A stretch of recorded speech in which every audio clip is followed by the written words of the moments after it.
बिस्मिल्लाहिर्रहमानिर्रहीम। अल्लाहुम्मा सल्लि अला मुहम्मदिन व अला आलि मुहम्मदिन कमा सल्लैता अला इब्राहीम व अला आलि इब्राहीम इन्नका हमीदुम मजीद। अल्लाहुम्मा बारिक अला मुहम्मदिन व अला आलि मुहम्मदिन कमा बारकता अला इब्राहीम व अला आलि इब्राहीम इन्नका हमीदुम मजीद। अस्सलामु अलैकुम।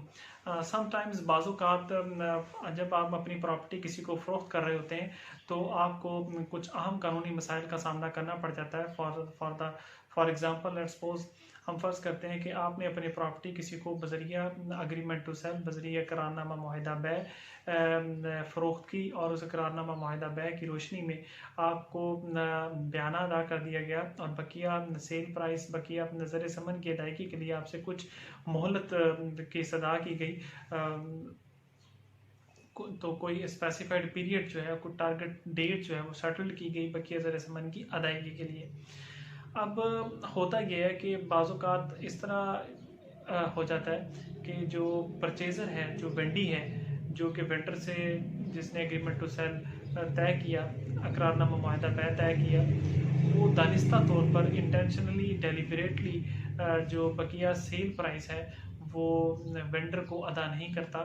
और उसके पीछे उसकी बदनीयती इस तरह से शामिल होती है कि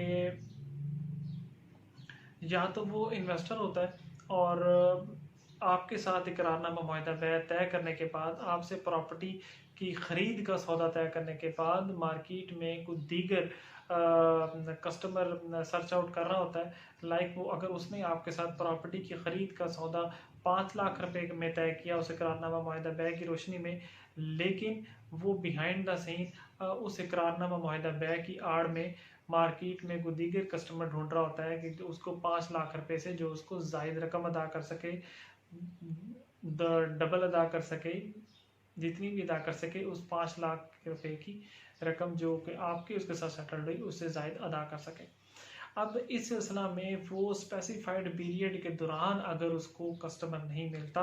तो स्पेसिफाइड पीरियड जो कि एग्रीमेंट टू सेल में तहरीर था उसके गुजरने के बाद भी आपके साथ कोई ना कोई लेम एक्सक्यूज़ कोई ना कोई हीला बहाना बनाकर मज़ीद मोहलत मांगता रहता है।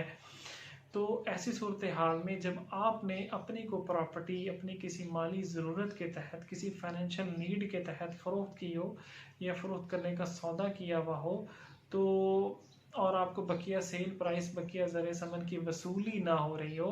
तो आप एक मेंटल एगनी या मेंटल टॉर्चर को अंडरगो कर रहे होते हैं, उससे गुजर रहे होते हैं। तो ऐसी सूरत हाल में आपको फौरी तौर पर जो वेंडर है परचेज़र है उसको लीगल नोटिस बज़रिया काउंसिल भेजना चाहिए जिसमें ये तहरीर होना चाहिए कि उस एग्रीमेंट टू सेल की रोशनी में फ़लाँ तारीख़ तक बकिया सेल प्राइस अदा किया जाना था जो कि आपने अदा नहीं किया, लिहाजा अगर आप मज़ीद 15 यौम के अंदर अंदर बकिया सेल प्राइस बकिया ज़र समन अदा नहीं करते उसकी अदायगी नहीं करते तो तसव्वुर किया जाएगा कि चूँकि आपने एग्रीमेंट टू सेल इकरारनामा मुआहिदा की दानिस्ता तौर पर खिलाफ वर्जी की है तो वो इकरारनामा मुआहिदा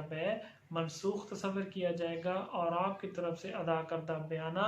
जब्त कर लिया जाएगा। अगर लीगल नोटिस भेजने के और लीगल नोटिस की वसूली के 15 यौम के अंदर अंदर जो परचेज़र है वेंडी है वो आपको फिर भी बकिया रकम अदा नहीं करता और कोई ना कोई लेम एक्सक्यूज़ बना रहा होता है तो ऐसी सूरत हाल में आपने फौरी तौर पर विदाउट एनी फर्दर डिले आपने suit for cancellation of agreement to sale यानी कि दावा मनसूखी दस्तावेज़ इकरारनामा मुआहिदा सिविल कोर्ट में बज़रिया काउंसिल दायर कर देना है ताकि अदालत कानून के मुताबिक उस एग्रीमेंट टू सेल और उसकी कंडीशंस को मद्देनज़र रखते हुए आपके हक़ में फ़ैसला करे। आज के लिए बस इतना ही। अपना बहुत सा ख्याल रखिएगा, दूसरों के लिए आसानियाँ पैदा कीजिएगा। अल्लाह हाफ़िज़।